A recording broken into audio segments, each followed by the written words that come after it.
Okay, this is for you apostate Christian women that say we're in the new covenant now. We're not in the new covenant. You cherry pick scripture. In fact, you just read you just see the part of the scripture you want to see, because if you read the part in Jeremiah 31 that says, behold, the days come when I'll make a new covenant, and then you seem to miss the part where it says, with the house of Israel and the house of Judah. And then you say you're a Gentile. So you call yourself a dry tree. So that knocks you out right there of being included in the new covenant. Because to be included in the new covenant, you have to be grafted into the house of Israel. How do you do that? Ephesians 2:12. For at that time when we were Gentiles, we were without Christ, having no hope, and without God in the world. We were strangers to the covenants of promise. Strangers to the covenants of promise. So, in order for you to be included in that new covenant, you have to be grafted in through the covenants of promise.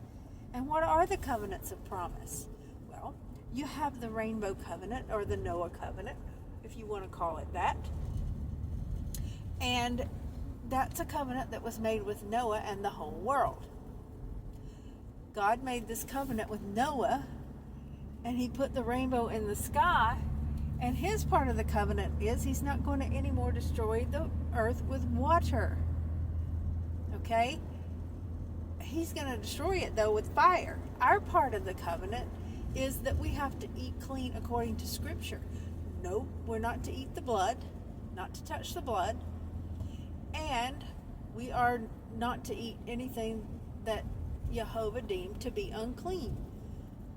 And that's swine's flesh, and everything is listed there for you in Leviticus, what you should eat and what the things that are clean to eat, okay, and the things that are not clean are there. You are to only eat the fish in the water that has fins and scales.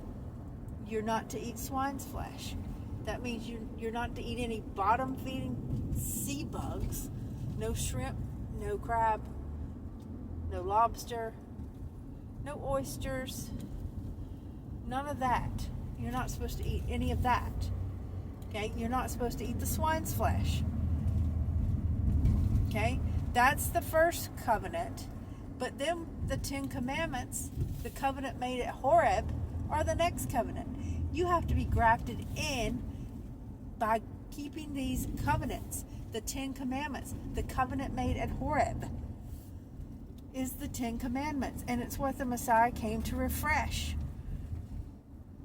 So, in order to be included in this new covenant, you have to be grafted into the Commonwealth of Israel, because he's only making this new covenant with the house of Israel and the house of Judah. He doesn't say he's making any covenant with the apostate Christian church. You have to be grafted into Israel. Okay? And you want to say, oh, but, you think you're grafted in by the blood of the Messiah. Okay? No.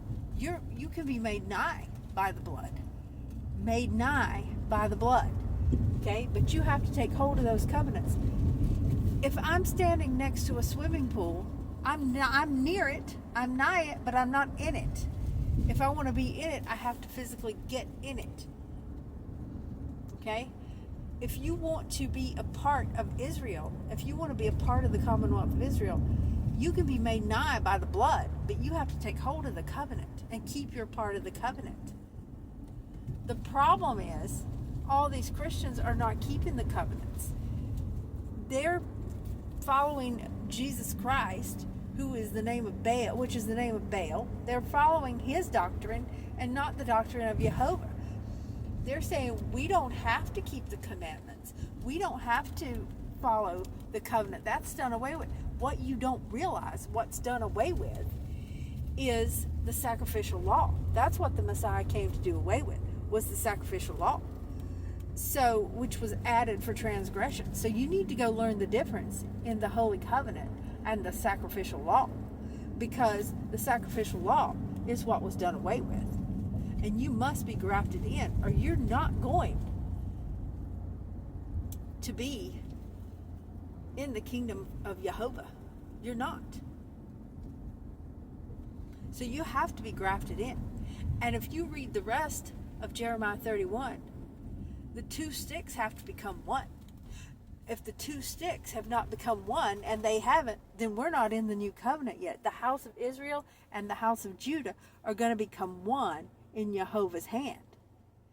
And that hasn't happened yet. The northern kingdom is still scattered to the four corners of the earth. They have not returned. And the two sticks haven't become one. And we're told that the house of Israel and the house of Judah are going to walk side by side into the kingdom. They're going to become one stick in Jehovah's hand. That has not happened yet. And now here's the biggest thing. It says that in the new covenant, all will know Jehovah.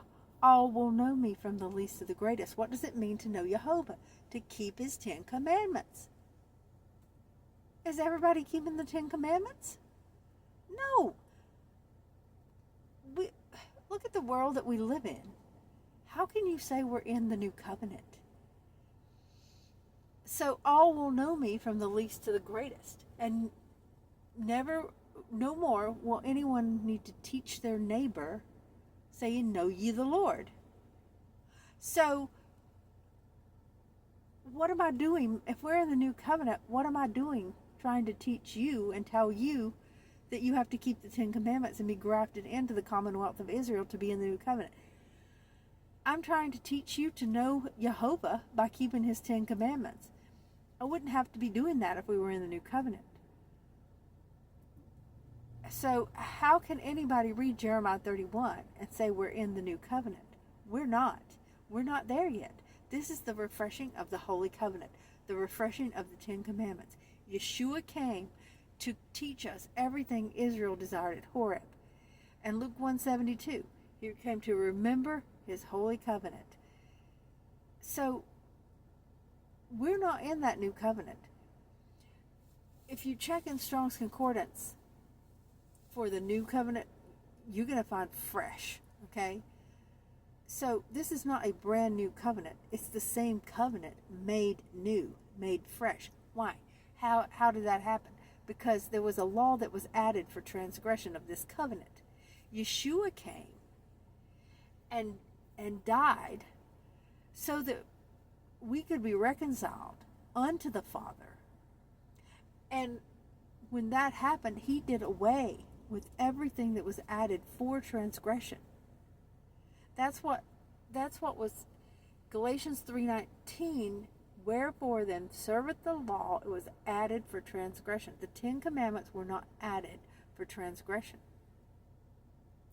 So this is not the new covenant. It is not the new covenant. It is the refreshing of the covenant. It's the time for everybody to go back and start keeping the 10 commandments without the sacrificial law. We don't have to do that anymore. We're not under sacrificial law anymore. The Holy Covenant, the 10 Commandments, though, is Jehovah's covenant that we have to take hold of. It's forever. Even when we get in the new covenant, why would you think we wouldn't have to keep the 10 Commandments? We're going to be keeping them. They're going to be written on our hearts. We're not. So if you're in the new covenant, in the kingdom of Jehovah, the 10 Commandments are going to be written. The laws are going to be written, are going to be in your mind and on your heart, so that you do not transgress them again. But right now, we're supposed to be repenting, turning from our sin, and sin is transgression of the law. And we're supposed to be taking a hold of that covenant now and keeping the 10 Commandments so we can enter into that new covenant. So stop trying to say we're in the new covenant. There is just no way this is the new covenant. This is the refreshing of the Holy Covenant, the 10 Commandments that Yeshua came to refresh.